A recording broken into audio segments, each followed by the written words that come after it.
Hello, Brobs. Back with new book arrivals, number 254, I believe. Is it 254?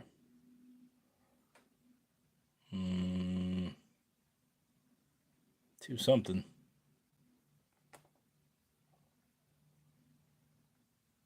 Yeah, 254.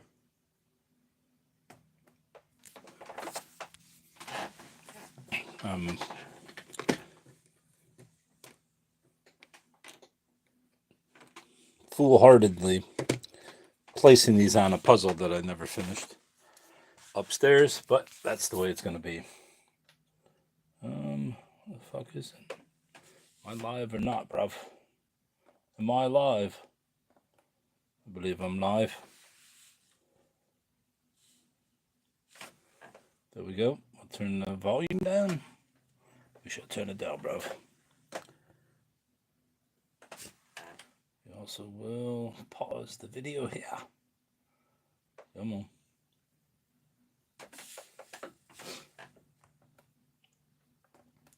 So as not to waste our bandwidth. Could you please stop, bruv? There you go. All right. Let's start. The Star People series. Francie Steiger. Reflections from an Angel's Eye with an introduction by Brad Steiger. I assume that Francie is either his daughter or his wife. Or both. Who knows? But climatic and in many ways most important book in Brad and Francie Steiger's The Star People series.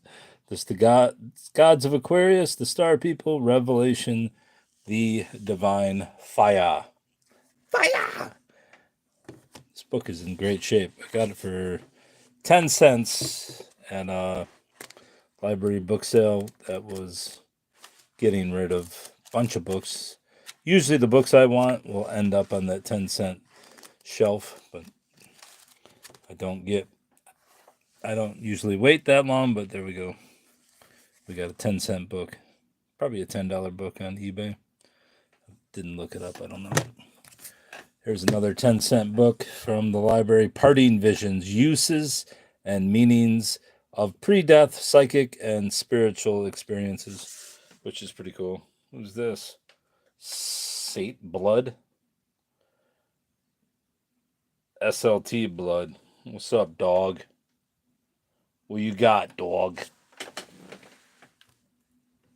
Why am I not seeing you on this one? Only on this one.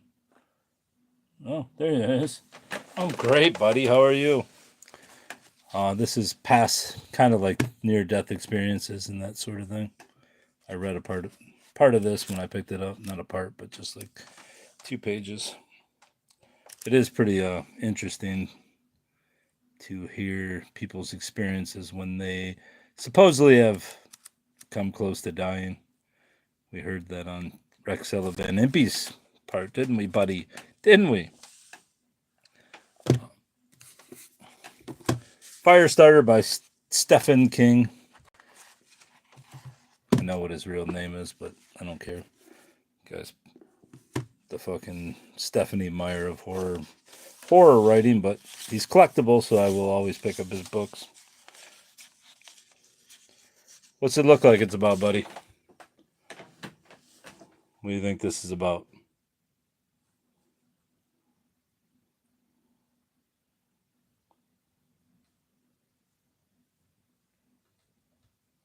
Give you one fucking guess. Stephen King, Firestarter. It's not in great shape, but the book's probably worth $5 to $10. Yeah, books, buddy. And if I ever open a bookstore, which would be kind of a dream job. Of course, I'd have to buy the building. The only way I'm opening the bookstore is if I buy a building, and I don't have the money to buy a building. So maybe before I die, I'll have enough money to buy a building. And there you go.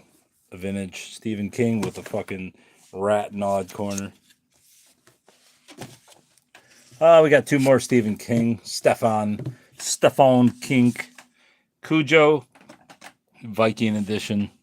You got a sub? you're subbing and then you're leaving. I don't understand that concept where people sub and then just leaving.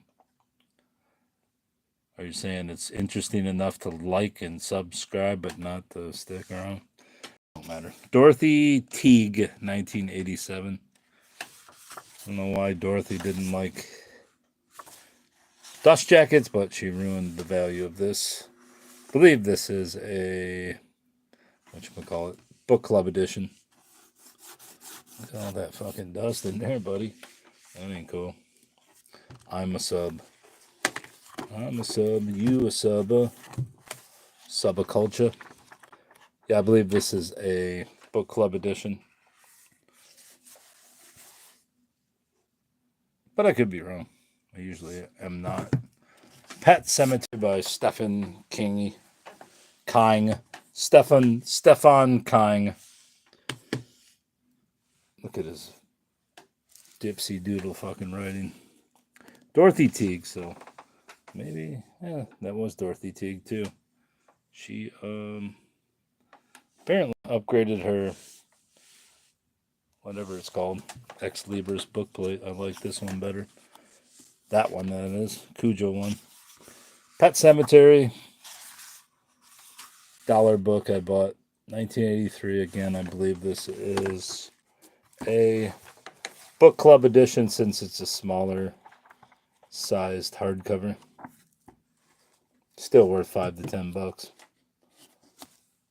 you can see, it's smaller than a standard hardcover. That usually means it is a book club edition.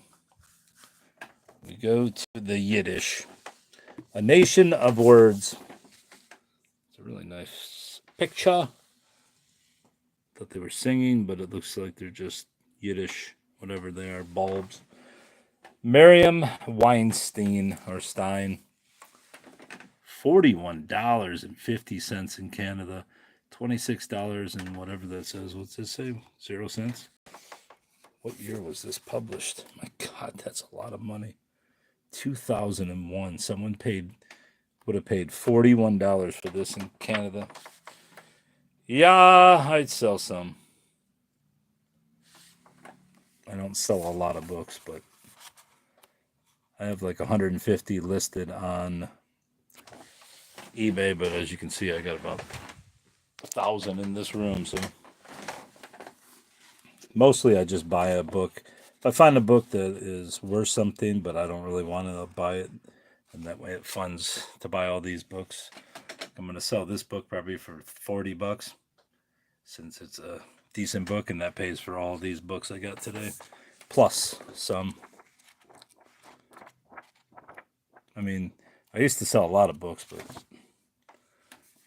I kind of just said I need these more than I need to sell them. Plus I have a job, so that usually cuts down on the selling aspect. A New Year's card from early... Oh, yeah, plus eBay decided... Joe Biden decided that they were going to start taxing people who were selling on eBay. Before you could sell, I think, up to $20,000. And I've come close to that before in a year, but... yeah. Once it got under like 5,000, I said, fuck it, I'm not selling that many books. It's not worth it to be taxed upon it. I will not be taxed. And I also will not learn Yiddish, but I still bought the book anyway. I like the cover. As I said, this book, look at that guy. That's a fucking champ. This guy will kick your face through a fucking piece of plywood. This batch of books, I got this one at thrift store. Actually, that one's from a library. Most of them are from thrift stores, and I got about 7 or 8 from a library book sale, which is ongoing all the time, so I always stop there once a week. This guy's a master. He kicks ass, and apparently he's such a master that the book is worth money, so I will sell it.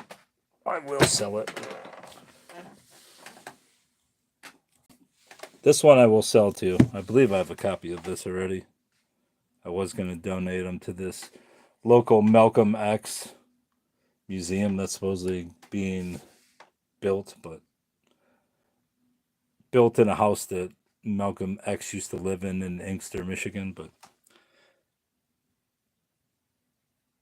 yeah, selling books is great. Back in the day, you could sell books for like $5, and shipping was only $1.44, I think, for a, was it $1.44? $1.44 for a 1 pound book, and now it's $4.50. So, if the book's not worth $10, it's not worth selling. This would have been great if she had signed this, but I don't see a signature in there. But I'll still probably sell this one for $20, because I think I already have a copy. Yeah, I do, and I know it's in a Mylar jacket. But that might be a book club edition. This one looks like the standard first edition. I'll have to compare that. Definitely a first edition. Coretta Scott King. Maybe there's a letter by her in there. Wouldn't that be great? Yes.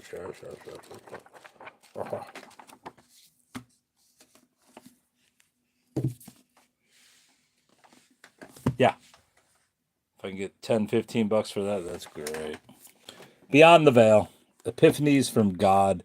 God's truths and revelations for tomorrow. Transmitted to Celestial Blue Star of the Pleiades and David of Arcturus. I assume that means they're aliens of some sort. But it was a 10-cent book. And I couldn't pass it up. And you can see they also have another book. Actually, these were 50 cents, but if you buy one, you get one free. So it was a quarter. I should take that back. These were the 10-cent books, I believe. Or, yeah. Besides the Stephen King, those were 10 cents. I ask you each to remember that all gardens need to be tended to. When the weeds grow, and they do grow in anyone's garden, they must be uprooted in order to allow room for more fruitful plants to propagate. So I think this is kind of a thing where they're just telling you everything you need to know to live. Everything. You see, the human condition is composed of myriad tendencies for action, reaction, and non-action. There are ideas to be studied and decided upon, and possibilities and probabilities to be explored and rejected or accepted. Mortal walks can be quite difficult, yes, but especially if people become diffident about life and feign ignorance about other realities. See ya, bruv.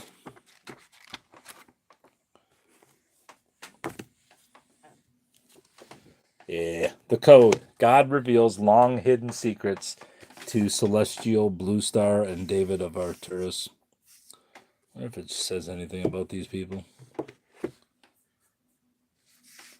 The Code is an astonishing book. Well, at least they're not brash. The presence of God is unmistakable as he reveals an in-depth information of long-held secrets of the Illuminati's origins and their plans for all the human races and for Terra as well.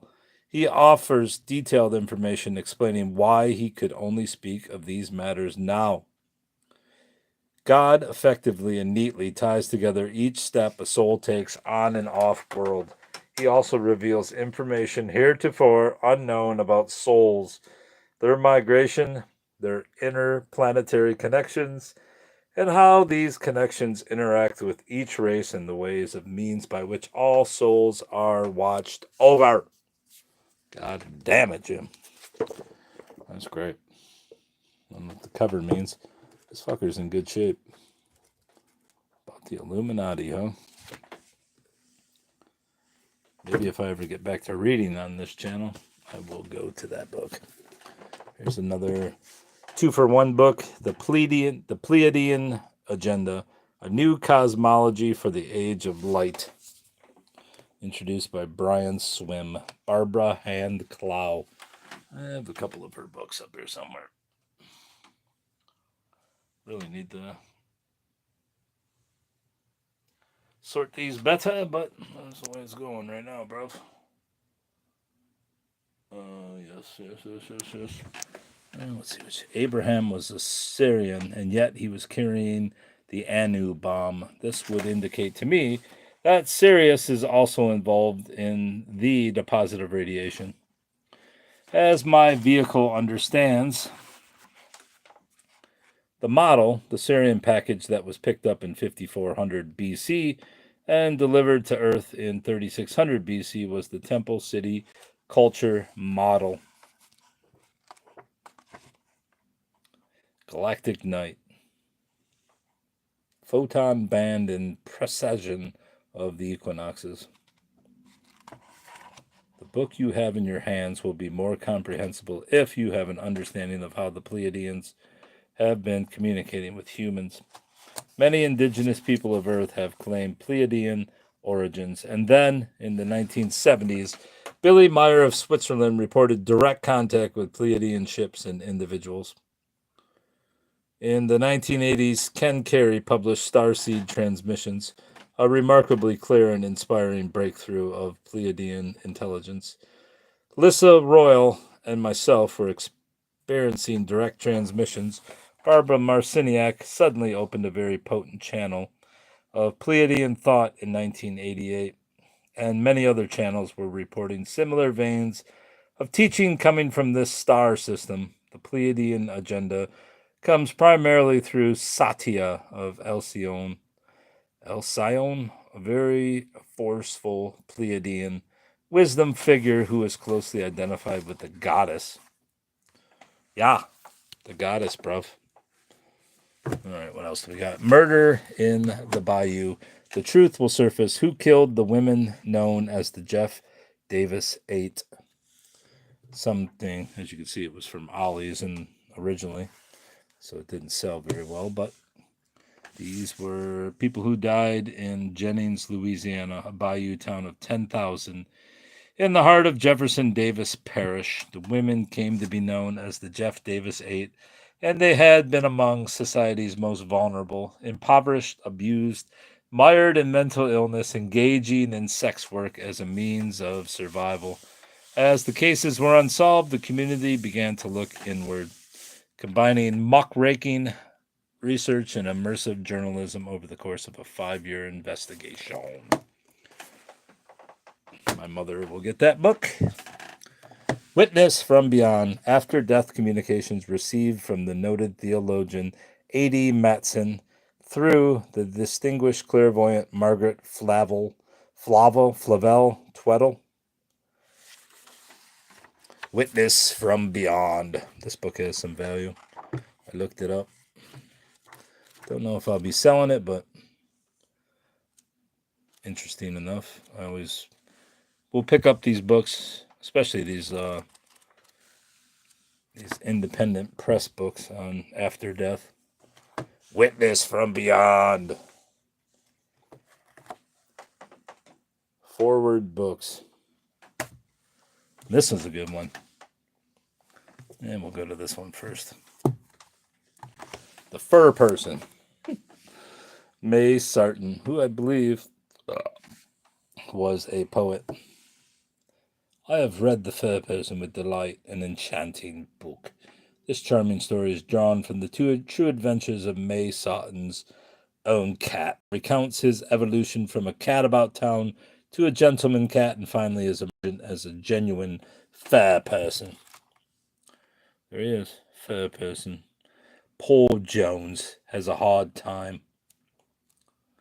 Tom Jones keeps everything under control, bruv. Thank you, said at homecoming. The most remarkable thing about the two kind ladies was that they left him to eat in peace and did not say one word. They had the tact to withdraw into the next room and to talk about other things and leave him entirely to himself, bruv.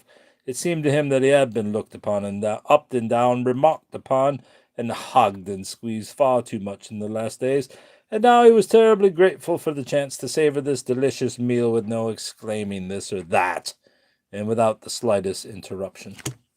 The Fur Person. Yeah, The Fur Person. If that wasn't enough for you. Dolphins, Extraterrestrial Angels. Now, this book really is interesting because, I mean, yeah, dolphins are pretty smart, but are they really extraterrestrial angels?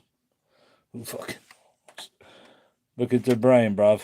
Dolphins' brains. Smart as ours.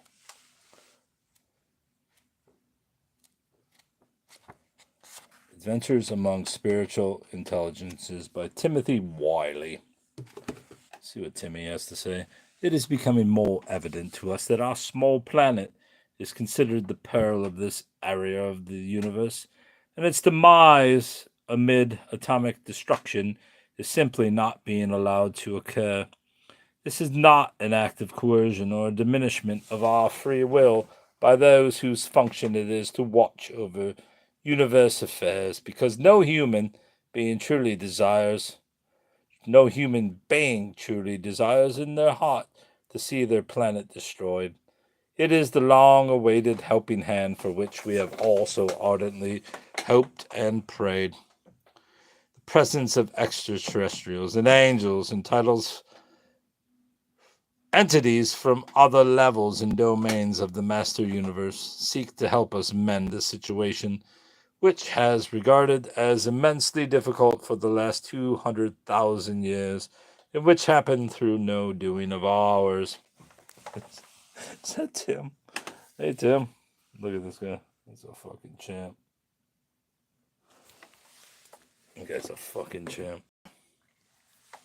All right, Under the Black Flag. The Romance and the Reality of Life Among the Pirates. David Cordingley. Plenty of thrills and adventure to satisfy any reader. Oh, thank you. That's so kind of you to say so. Please like and subscribe and buy me a fucking mansion. That would be great. Preface and acknowledgments. I actually have two of these. Oh, we got some fucking marginalia. What does this say? Book sale. Dear Grandma Deadbug and Grandpa Coffin Jim, thanks for the great international sailing tour. Brett, Steakface, love to hoist the main sheet every time. Thanks for all the sailing. Fun.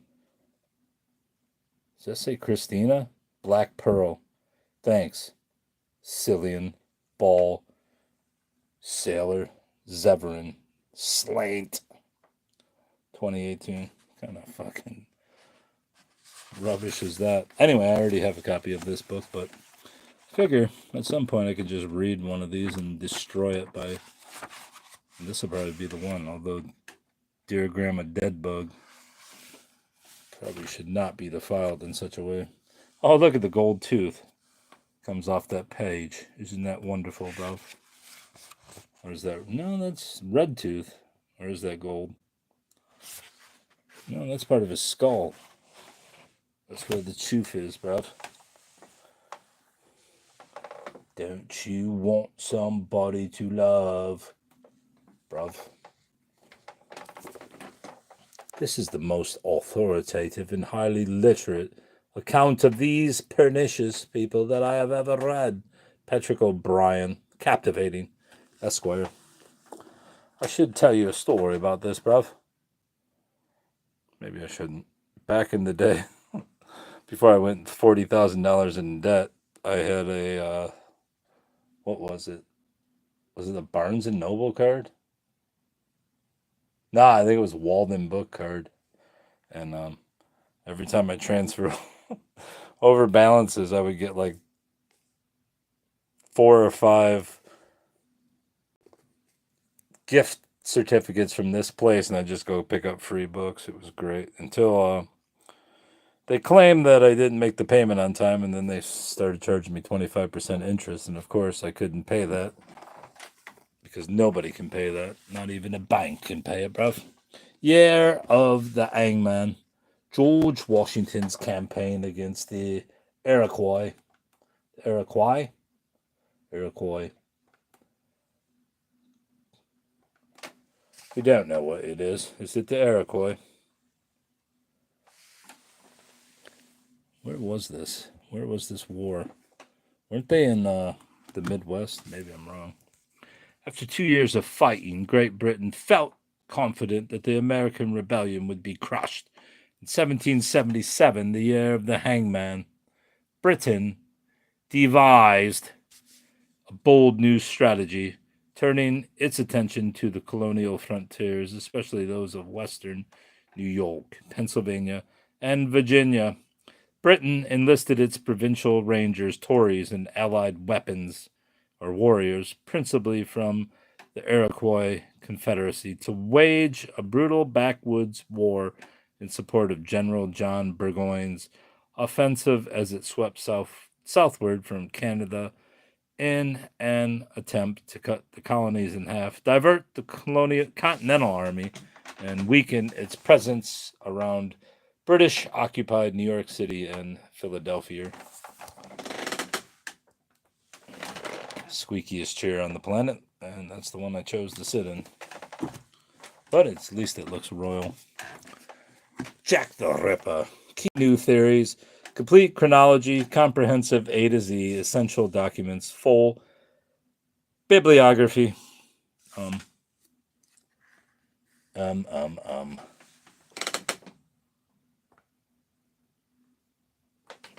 Yeah, didn't they claim that they solved the Ripper case? Which is too bad, because I have a book I believe is about someone theorized that it was a female Jack the Ripper. I kind of want to read that book after finding this book. I think I might even have this book, if I'm not wrong. Maybe I am wrong. Obviously, you know who Jack the Ripper is. 15 in USA, 20 in 19 in Canada. The crime world's most enduring mystery. It's not a mystery anymore. Now this book, Clive Barker, The Thief of Always. As I've stated with, what's that fucking guy? Neil Gaiman. Him and these ilk always give me a pedophilic vibe about them, just because why are you writing this kind of shit when you're like a 40-year-old man?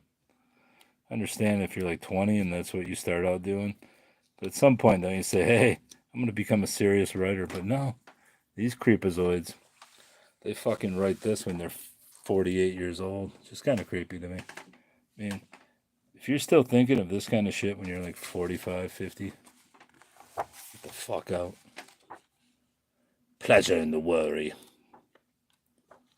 If I can sell this for $15, I'll be happy. Clive Barker First Edition. I was hoping it would be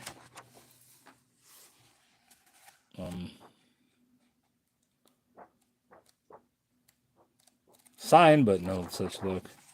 I remember one time I was posting on some kind of message forum about this guy being a shitty writer. Someone said, is it because he's gay? I was like, no. His fucking movies suck, and he sucks.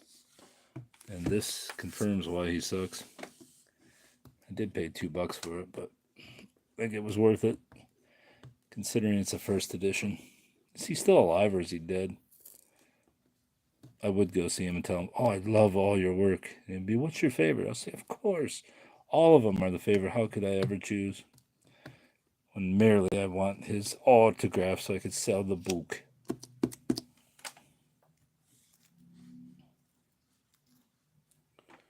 Yeah, so, like I said, weirdo vibe to this for a fucking grown man to be writing that kind of shit.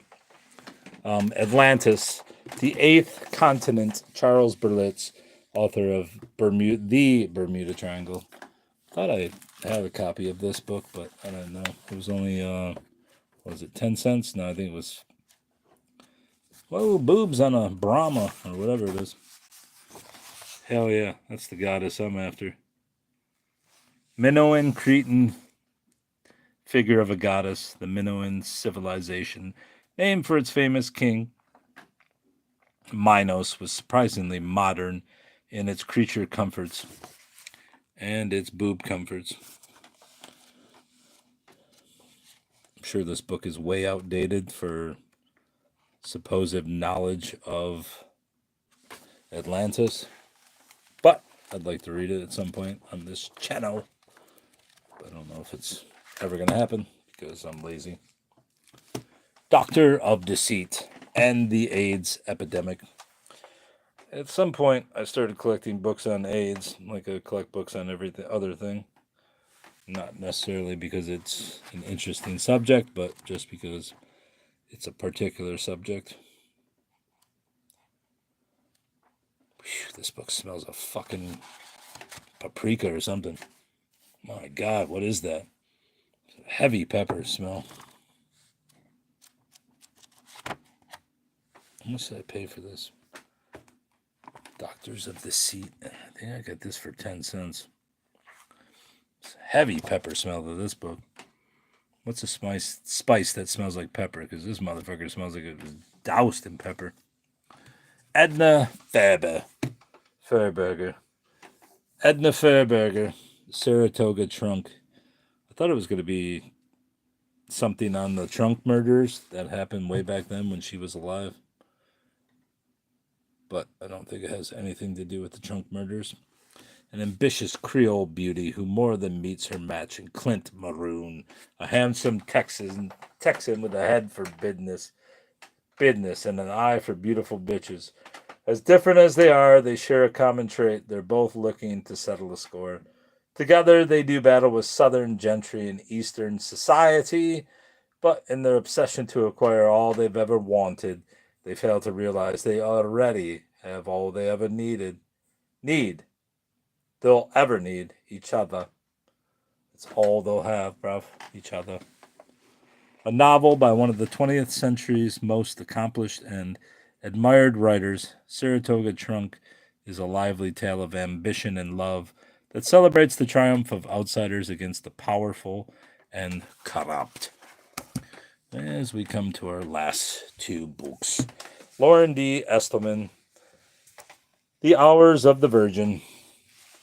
I believe this is set in Detroit. Yep. Now the Hours of the Virgin is loose somewhere in Detroit. And while Walker looks for the manuscript, blah, blah, blah. I only collect these. Oh, I could have just started there. Detroit, Amos Walker, and Estelman. Welcome to mystery fiction's most dynamic combination, because no one captures the Motor City from its muscle days to its current reinvention of itself like Lauren D. Estelman. And no one works Motown with the style, the wit, and the passion of Amos Walker.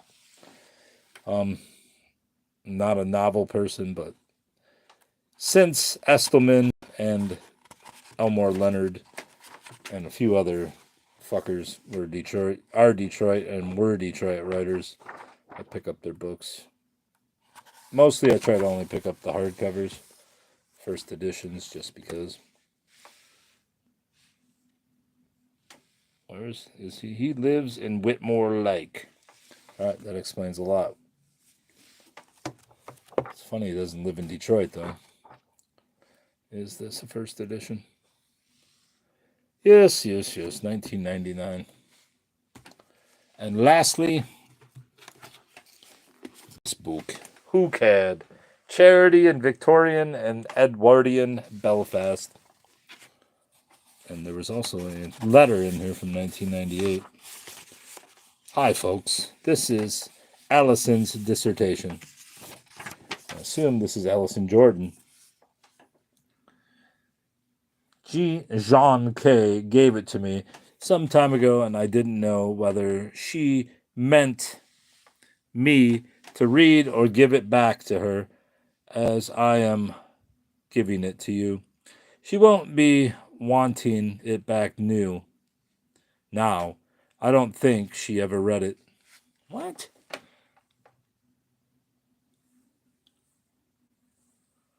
She won't be wanting it back now. I don't think she ever read it. What does that say? Beat Keeper? Oh, what it says. Keep her as she can't retain very much. She takes a lot of rubbish at times. She looks very frail at times. We go to see her most weeks and have...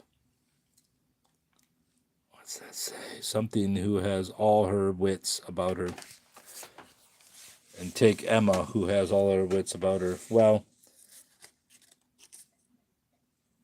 something and Billy. Berta and Billy are keen to come to Ireland this summer, and I don't know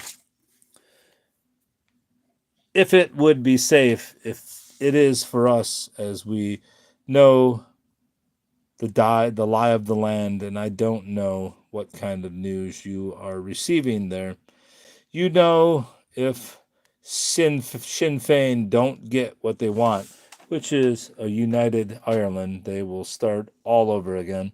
And the loyalists are shooting Catholics willy-nilly in revenge for a loyalist who was shot at the Maze.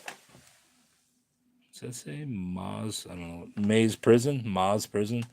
And so it has been going on so much for the peace process. There is nothing but talk of appeasement. Hence, the Blair government got in. What that says in May. So that is the situation at the moment. It is a bit live. Something, I don't know what the fuck that says. So if you are speaking to Birdie on the phone, maybe she would put her in the picture. I intend writing to her. I am wanting to see if there will be any new developments in the discussions which I don't know what that's that. Which are taking place. That doesn't say are, it says which are taking place at the moment. Bye for now. Love to all. Hope you're all sleeping well. Great. What happened to the computer? Is it dying? So yeah. I don't know. Maybe something happened to Allison Jordan. She get killed or something? I'll have to look her up. Seems to say that she's she can't comprehend anything, so maybe she was either old or she was injured. Who cared? Charity in Victorian and Edwardian Belfast is an important study of charitable endeavor in Belfast. The author begins her study by describing the enormous growth of Belfast during this period and by highlighting many of the social problems which arose as a consequence of this expansion. Various societies which were founded to deal with these problems are then examined in detail. In this study, the author not only describes the work of these organizations, but manages to look closely at the people involved. Alison Jordan was head of history at Victoria College, Belfast, and the author of Margaret Byers, pioneer of women's education and founder of Victoria College. Cover illustration from the 10th annual report of the Elim Home for Destitute Boys and Girls, designed by Rodney Miller Associates. So maybe she was just old at the time. Christmas 92, Jane Kyle.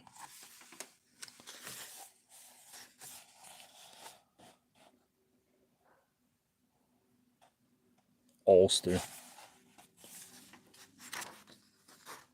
Alison Jordan. Anyway, that's all. That's 40 minutes of nonsense for you. I'll wait till it gets to 40 to stop. You have your chance to speak. Speak or forever hold Joel. Oh, hair, wool, and flock mattresses. We're just about at 40 minutes. And that's all. 10 more seconds. What is this? Sold fuel.